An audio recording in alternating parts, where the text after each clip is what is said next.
So, this is the third segment of a sequence about our attention. And we've been talking about learning how to focus in the now, learning how to perceive the energies within our own bodies, and to learn how to sense our own electrical field and use that to perceive basically the cosmos that we're in. And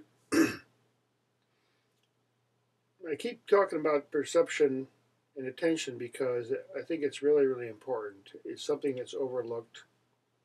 Culturally, people are taught different ways of using their attention. Some countries, some cultures, they teach people at an early age how to meditate and to settle their minds, to be still and to perceive their quote self or their nature. So I've practiced that quite a bit in my life, and I've been inspired by lots of books and lots of people, but um, in particular the Upanishads and the Bhagavad Gita and the Yoga Sutras of Patanjali. In addition, I practice a meditation that I received that I learned from a teacher that I have mentioned before, and his name is Maharaji. He's been teaching for over 40 years, and he started when he was only about 8. And I practice his meditation, and he is someone I recommend to learn from. But the practice of that and some of my own inquisitions or inquiries about concentration has has taught me some things. And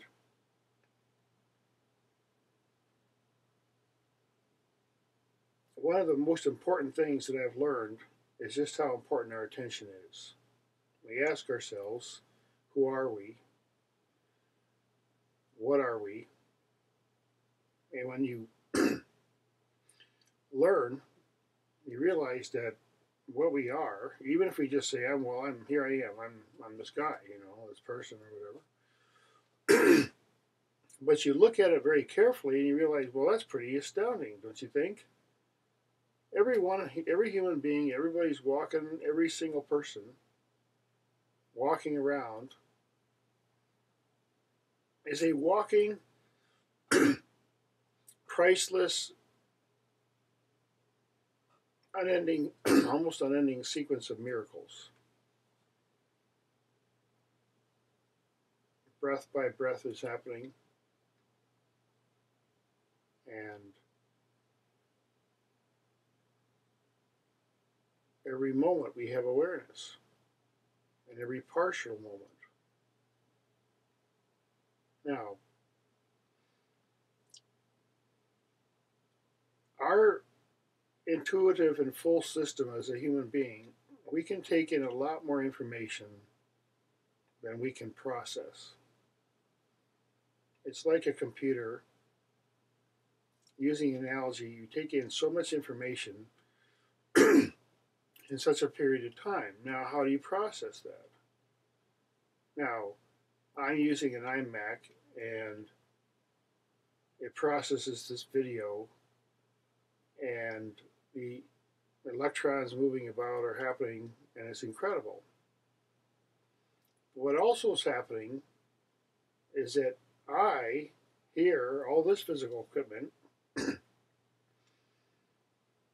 and far incredible is the nature of every single human being than anything that we've ever created. Because from one point of view, we are the gods. We are the creators, the almighty beings who do all these things, and create a culture. So how amazing is all the energy and all the assembly of energies and miracles that each of us is. And the way to discover that is to slow down your attention and to think more about, not to think. Thinking is a tool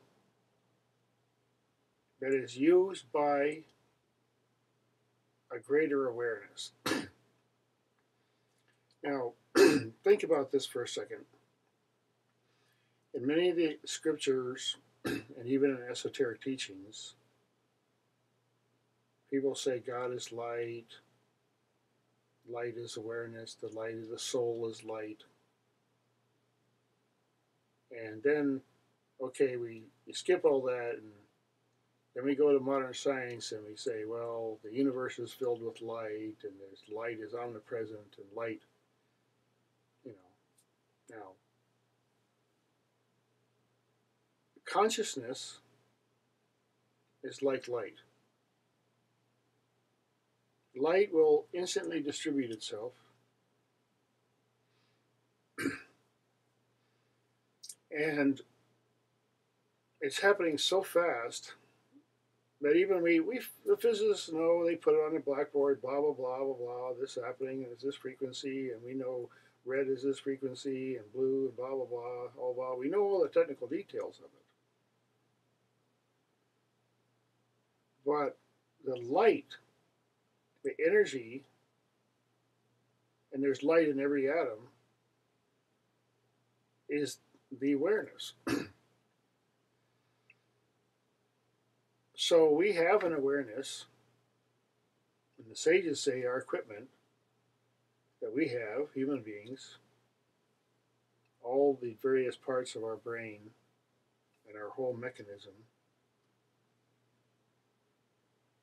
is suitable and perfectly set up for the awareness of the infinite. It's a possibility.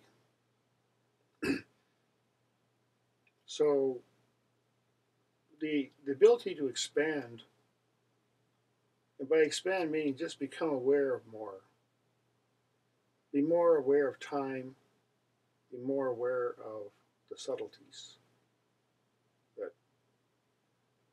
are going on. Now, one important factor is that our attention span tends to wander. There's something inside us that desires something. It desires to perceive, touch, feel, taste something exquisitely beautiful.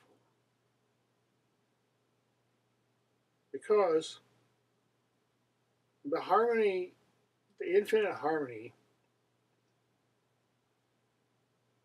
of the incredible orchestra of the energy within us